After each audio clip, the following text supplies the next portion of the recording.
Hello, আজকে এসেছি একটা লোভনীয় রেসিপি নিয়ে। মানে কার কাছে কীরকম আমি জানি না, কিন্তু আমার কাছে তো বেশ লোভনীয়। মানে আমার তো মনে হয় মাছের ডিম ভালোবাসে না এরকম মানুষ খুব কমই আছে। আমি খুবই ভালোবাসি।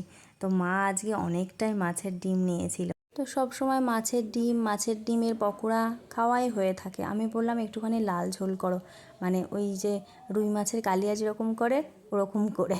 তো প্রথমে ডিমটা তো ভালো করে ভেজে নিয়ে পিস পিস মতো করে নিয়েছে, আর তারপরে কড়াইতে তেল দিয়ে আলুগুলো দিয়ে দিয়েছে, আর আলুগুলোকে লবণ হলুদ দিয়ে বেশ একটুখানি ভালো করে ভেজে নিয়েছে, মানে সিদ্ধও হয়ে গেছে।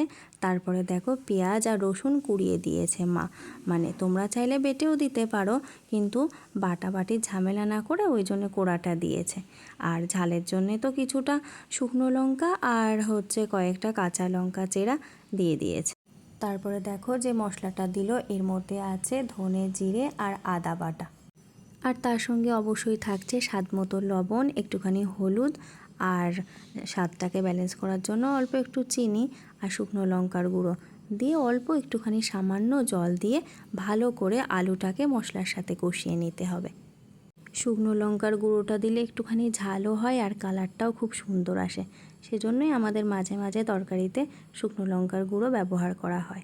আর সামান্য জল দিয়েই তো মশলাটা কষতে হয়, না না হলে তো মশলাটা পুড়ে যাবে। আর এবার দেখো কষতে কষতে মশলা থেকে তেল ছেড়ে দিয়েছে। এবার যে টুকরো করে রেখেছিল মাছের ডিমের যে ভাজাটা, সেটা দিয়ে দিয়েছে। এবার ওই মশলার সাথে আলুর সাথে এই মাছের ডিম ভাজাটাও বেশ ভালো করে কষিয়ে নিচ্ছে।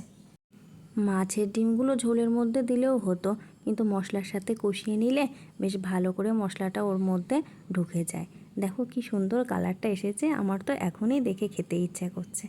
যাই হোক, ভালো করে কষানো হয়ে গেছে। এবার একটুখানি গরম জল এর মধ্যে দিয়ে দিতে হবে। মানে ঠান্ডা জল দিলে তো রান্নার প্রসেসটা পুরোপুরি বন্ধ হয়ে যায়, সেজন্য তরকারিতে সবসময় গরম জল ইউজ করা অনেক ভালো। তো আমরা পরিমাণ মতো জলটা দিয়ে দিয়েছি। জল দেওয়ার পর এবার খুন্তি দিয়ে হালকা হাতে বেশ একটুখানি নাড়িয়ে চাড়িয়ে দিতে হবে।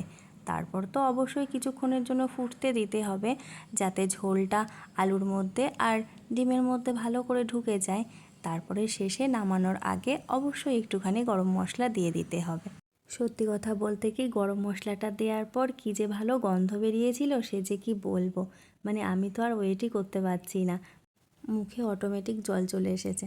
তোমরা যারা খেয়েছো তারা তো অবশ্যই বুঝতে পারছো এর কেমন টেস্ট, আর যারা না খেয়েছো তারা অবশ্যই এরকমভাবে বানিয়ে দেখো।